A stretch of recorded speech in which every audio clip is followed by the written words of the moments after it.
Okay, so that last test went well, so I brought the speaker in, and we're going to plug it in.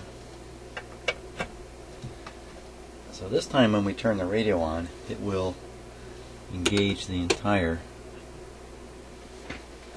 radio. The entire radio will work. What we'll do is we'll move our B+ monitoring to the plate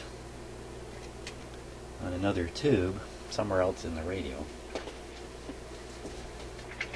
It'll give us an idea what the real B+ is, in case somehow it's running wild. It's not too likely to happen. Now, just do a little safety checkup here. Make sure everything's okay.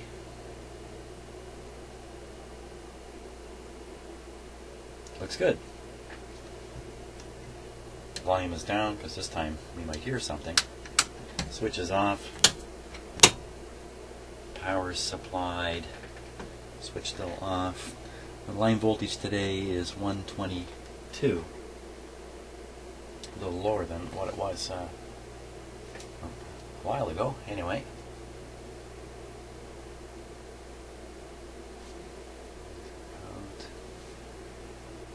Okay, we're ready to go. See the V+ rising up around 375 right now. Oh, now it's coming down as we see currents flowing. It's pulling it way down. 200. Around 175.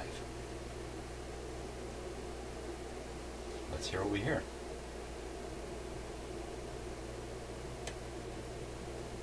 We hear nothing. Oh, here it comes.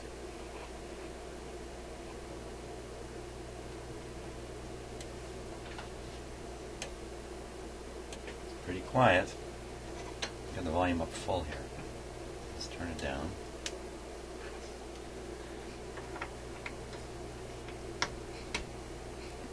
Okay, we're currently on band B. Let's put it on band A. A is the broadcast band.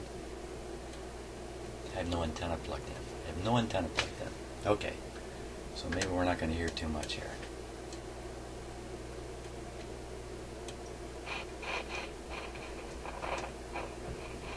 Tone control. The volume is full. Let's turn it down. Take it up on a short wave band.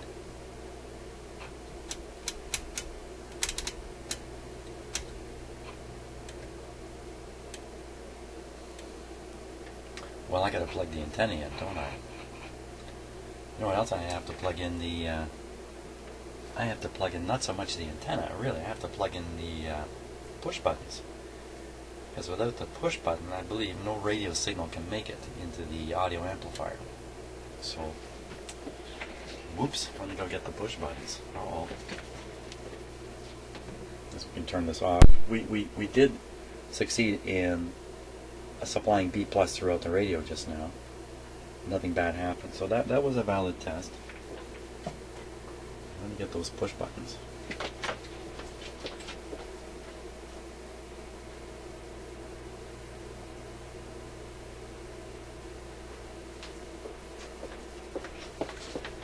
And of course, there they are.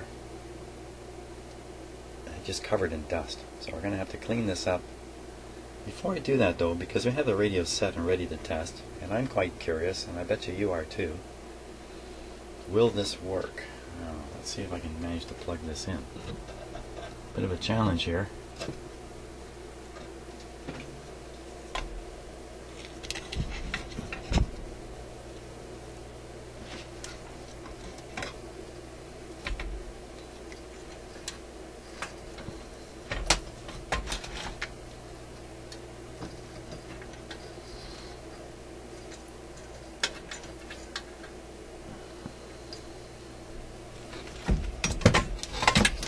Easier said than done here.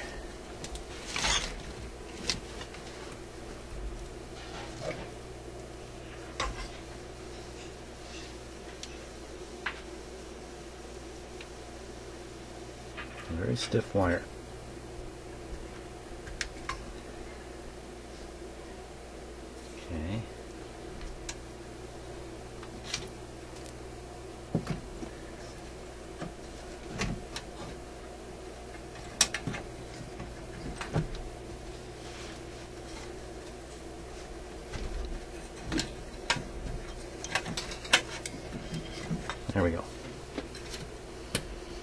Okay.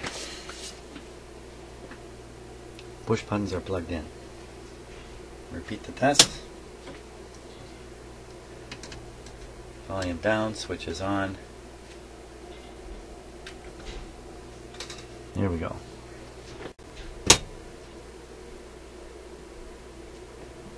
See the B plus voltage rising again, 375. Should see it fall back. Once again.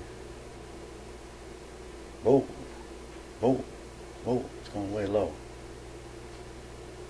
175. Wasn't it, didn't it stay up much higher than that last time?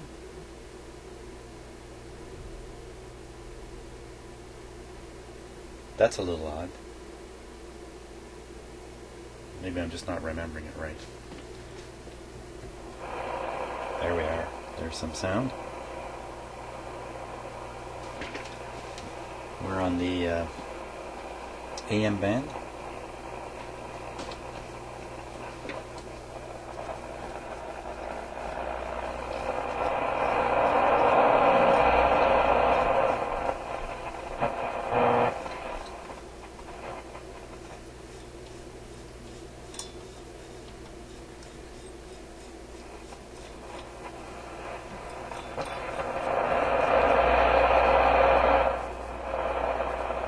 Quite a hum there, right in this area. The gigantic speaker can reproduce quite a low hum.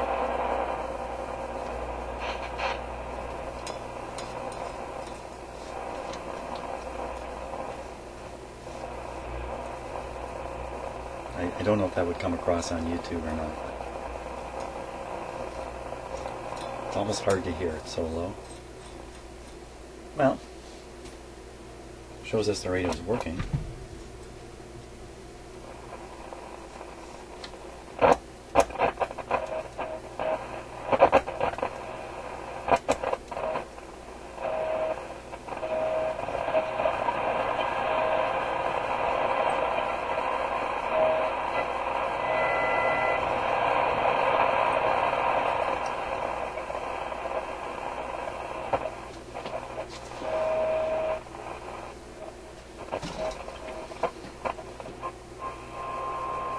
That's the top band. It actually seems to receive a few things. Now I've noticed the Magic Eye not so good. Let's take a look at the Magic Eye here. I'll just flip on the dual screen mode. There you can see, once again, it's a Magic Eye with no magic. So I'm going to give the set full voltage here.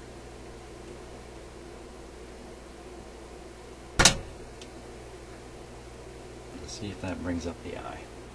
Yes, there's a bit of a glow there. Very faint.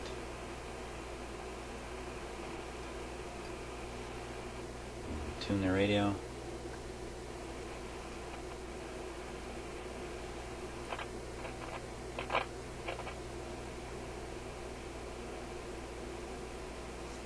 Not enough of a signal anywhere here to trigger it.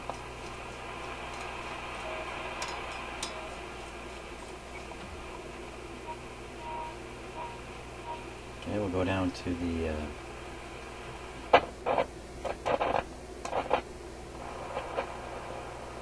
B band, right there.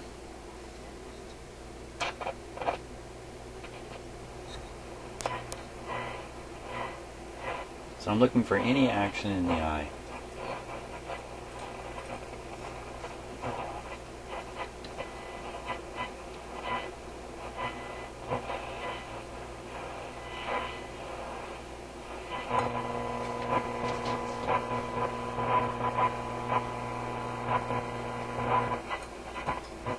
Man, it's very, very hard to see.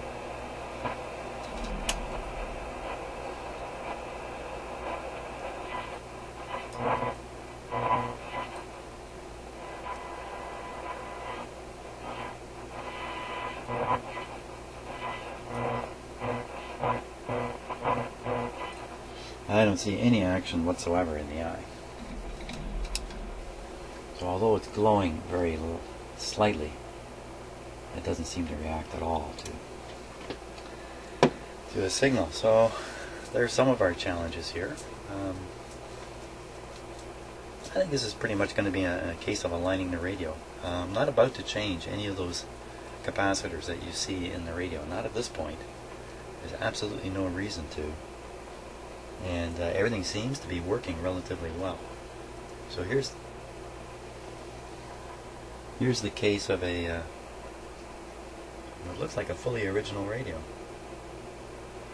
Because I really don't see that any parts at all have been changed. Very good. That's pretty good for an initial test, I'd say. Pretty happy with all that. Thanks for watching. Now I'm going to go outside and enjoy a really nice day. Hey, it's Mother's Day today, and I'm going down to the baseball game. Yeah, I'm going down to the Blue Jays softball game in the stadium in Toronto. But I thought, here, let's take a look at this. Here's the antenna that came with this radio. Look at the size of this thing. It's gigantic. Okay, this is the General Electric Beamoscope. Nice name for an antenna, but I'm afraid there's no scoping and there's not much beaming going on with this. I shouldn't really say that. It is a very directional antenna, like any loop antenna, but there's no beam really to this. No aerial, no ground. So this is a big selling thing on these radios, because putting the radio in your house and then connecting an outdoor antenna to it is not easy. You can't necessarily put the radio where you want it. So to have a radio that doesn't require an aerial outdoor antenna or a ground connection is a step forward. But what it really amounts to is just a pretty ordinary loop antenna. Just fancied up here in the way they've built it. Now look, once again, there's those lead wires shot. They're always shot like that. And I see they just cut off the capacitive antenna. You know, I never, on the last radio, I was going to experiment with the capacitive connection. And I haven't yet done that, so. Ooh, what's that? Huh. Doesn't feel like there's any wire in there, just. Yeah. Anyway, we'll have to fix these wires. Plug that antenna. This is the third cool antenna like this, third or fourth that I've seen. Every one of them has been a little different. Fantastic.